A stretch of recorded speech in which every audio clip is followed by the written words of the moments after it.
Variabel-variabel penentu pendapatan nasional terdiri dari 1. Konsumsi. Konsumsi adalah tindakan manusia yang digunakan untuk menghabiskan atau mengurangi kegunaan suatu benda. Konsumsi dalam ekonomi makro merupakan konsumsi nasional yang berfungsi untuk menghubungkan antara laju pengeluaran dengan laju pendapatan nasional. Secara makro, pengeluaran konsumsi masyarakat berbanding lurus dengan pendapatan nasional. Karena semakin besar pendapatan, maka semakin besar pula pengeluaran dalam konsumsi.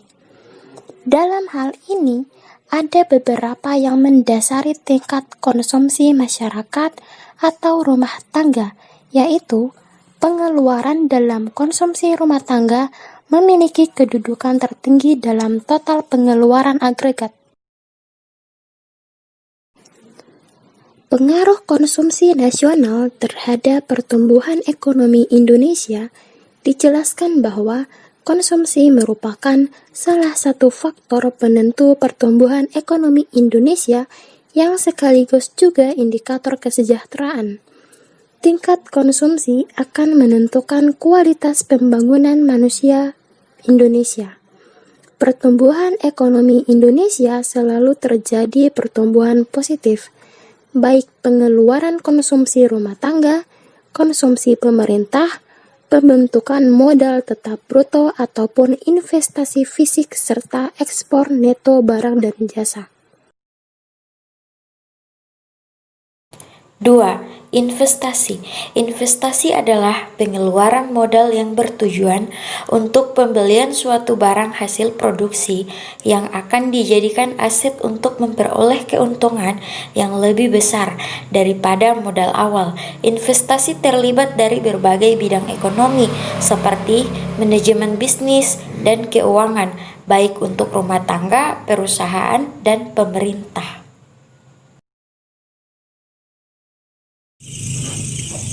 Jenis-jenis investasi.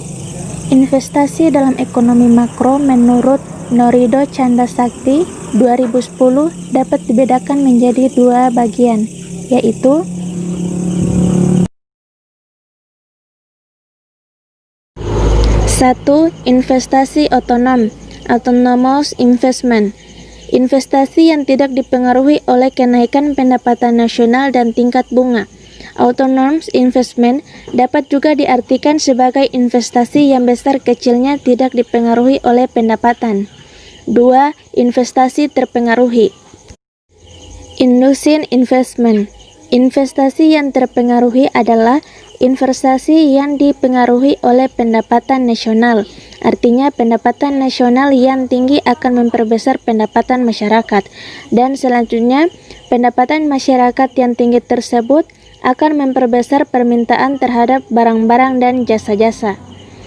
Maka keuntungan perusahaan akan bertambah tinggi dan ini akan mendorong dilakukannya lebih banyak investasi. Menurut Mankiw 2000, investasi terdiri dari barang yang dibeli untuk penggunaan masa depan.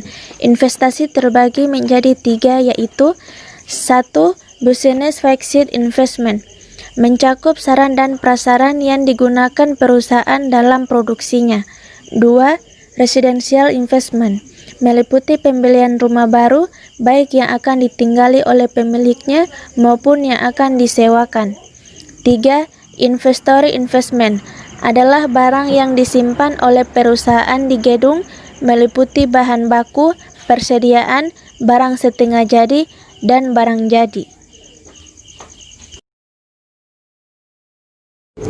3. Pengeluaran pemerintah. Pengeluaran pemerintah secara makro yaitu suatu tindakan pemerintah untuk mengatur jalannya seluruh perekonomian dengan cara menentukan besarnya pengeluaran pemerintah setiap tahunnya, yang tercermin dalam dokumen Anggaran Pendapatan Belanja Negara (APBN) untuk nasional dan Anggaran Pendapatan Belanja Daerah (APBD) untuk daerah atau regional. Budiono 1999 mengungkapkan bahwa dalam teori ekonomi makro, pengeluaran pemerintah terdiri dari 3 pos utama yang dapat digolongkan sebagai berikut. 1. Pengeluaran pemerintah untuk pembelian barang dan jasa. 2. Pengeluaran pemerintah untuk gaji pegawai. Perubahan gaji pegawai mempunyai pengaruh terhadap proses makroekonomi, di mana perubahan gaji pegawai akan mempengaruhi tingkat permintaan secara tidak langsung. 3. Pengeluaran pemerintah untuk transfer payment.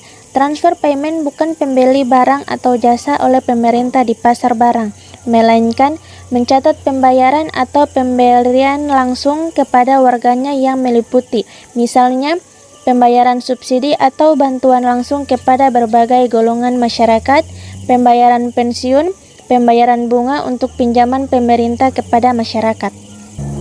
Secara ekonomis, transfer payment mempunyai status dan pengaruh yang sama dengan pos gaji pegawai, meskipun secara administrasi keduanya berbeda. Budiono 1999. 4. Aktivitas ekspor dan impor. Definisi ekspor adalah aktivitas penjualan, baik berupa barang maupun jasa, dari suatu negara ke negara lain atau ke pasar dunia. Impor adalah membeli atau memasukkan barang atau jasa dari negara lain atau luar negeri ke dalam suatu negara. Selanjutnya, manfaat ekspor dan impor. Manfaat ekspor sebenarnya cukup banyak bagi bangsa dan negara, karena dengan ekspor devisa suatu negara dapat naik. Hubungan kerjasama ekspor dan impor memiliki peran yang penting untuk mengembangkan kondisi keuangan atau ekonomi sebuah negara. Membeli atau menjual beberapa jenis produksi barang atau jasa akan sangat bermanfaat untuk semua negara, termasuk negara berkembang dan negara maju. Berikut ini adalah manfaat dari melakukan kerjasama ekspor dan impor.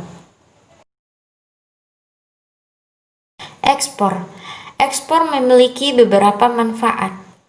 Yang pertama, meningkatkan daya saing. Yang kedua, meningkatkan keuntungan bisnis. Yang ketiga, meningkatkan skala produksi. Yang keempat, membuka peluang pasar yang luas. 5. Menghindari pasar domestik yang terlalu tinggi. 6. Meningkatkan nilai investasi. 7. Meningkatkan hubungan kerjasama internasional. Selanjutnya, impor. Impor memiliki beberapa manfaat. Yang pertama, mengatasi kekurangan barang di dalam negeri. Yang kedua, mendapatkan barang yang belum diproduksi di dalam negeri. Yang ketiga, mendapatkan kualitas serta produk yang dibutuhkan. 4. Menjaga kerjasama antar dalam hal perdagangan. 5. Meningkatkan produk dan barang di pasar domestik. 6. Menekan monopoli oleh produk tertentu.